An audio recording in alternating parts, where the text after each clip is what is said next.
Bismillahirrahmanirrahim. Ada seorang syekh juga di Saudi cerita. Saya lihat cuplikannya tapi saya nggak tahu orang ini siapa karena saya juga baru lihat wajah beliau. Tapi dia cerita lagi duduk santai di TV Saudi. Ya, kalau nggak salah itu ada cuplikan. Kemudian dia cerita, dia bilang saya pergi ke Mesir dan di Mesir itu saya isi di dua kota ceramah, di Kairo sama Iskandaria, dua kota ini. Dia bilang setelah saya isi di kota Kairo, saya ke Iskandaria, kemudian saya balik lagi ke Kairo untuk berangkat. Rencananya saya tiba di Kairo jam 2 malam, Pesawat saya habis subuh. Saya telepon marbot masjid, ya yang saya isi ceramah, saya nggak usah ke hotel, saya nginap di masjid aja, dia bilang. Kemudian subuh nanti saya langsung ke bandara. Kemudian dia bilang saya tiba di masjid jam 2 malam, begitu saya tiba saya lihat pada saat itu masjid lagi lampunya nyala segala macam. Ini kisah baru nih. Baru beberapa waktu yang lalu kisahnya. Dia bilang lampu semua nyala, saya masuk masjid, saya pikir mungkin marbot masjid nyalain. Ternyata bukan gitu. Ternyata bukan.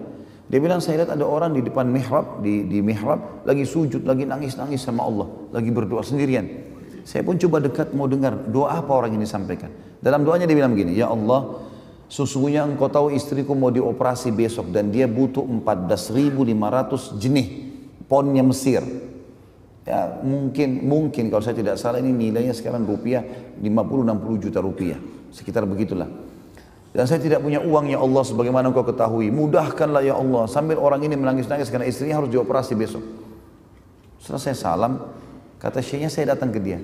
Kenapa akhi, kenapa sampai begitu? Dia bilang masalahnya berat, bagi saya berat karena tolok ukur beratnya masalah kan tergantung individu itu. Kita nggak bisa tarik ke diri kita ya. Ada orang mungkin bagi dia lapar sedikit sudah masalah besar. Ada orang mungkin 2-3 hari nggak makan dia masih anggap biasa. Jadi dia masih bisa bersabar. Jadi ini tergantung keadaan. Maka dia bilang saya sudah betul-betul istri saya sakit, saya harus operasi. Dia harus operasi, saya tidak punya duit sama sekali. Satu pun saya nggak punya. Dia butuh 14.500. Kata Syekh dia bilang sambil saya tepuk pundaknya, lanjutkan doamu. Allah tidak akan sia-siakan orang yang beriman dan berdoa padanya.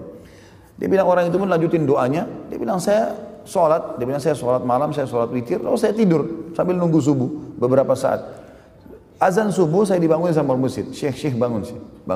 Begitu dia bilang saya bangun, saya sholat sunnah, orang itu sudah nggak ada. Kemudian saya begitu iqamah saya disuruh sama masjid, Syekh silakan jadi imam. Dia bilang suara saya paruh, saya ya semalaman kurang tidur. Dia bilang nggak apa-apa, ayat-ayat pendek aja nggak masalah, yang penting antum jadi imam. Baiklah. Dia bilang saya mau jadi imam, saya baca surah-surah pendek. Begitu selesai, tiba-tiba ada orang dari saf tengah datang.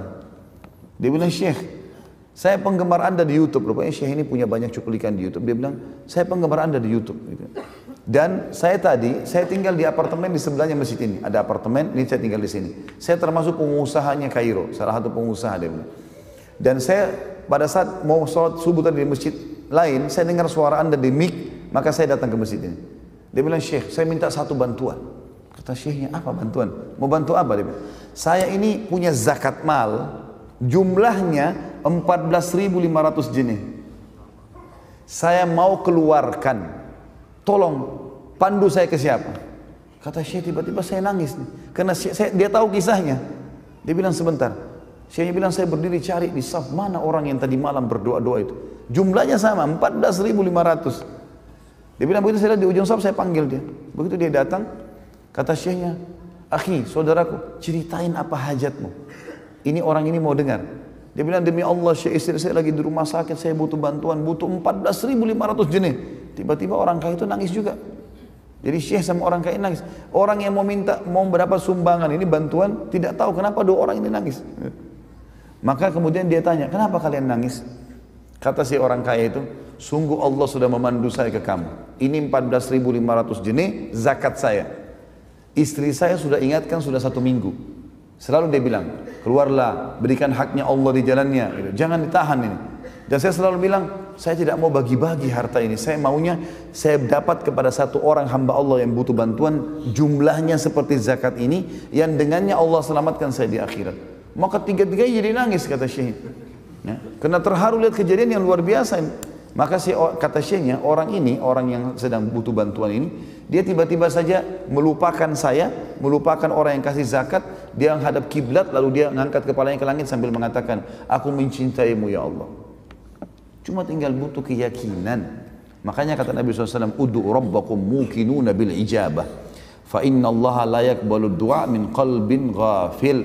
Berdoalah kalian kepada Tuhan kalian dengan penuh keyakinan akan diijabah. Ya.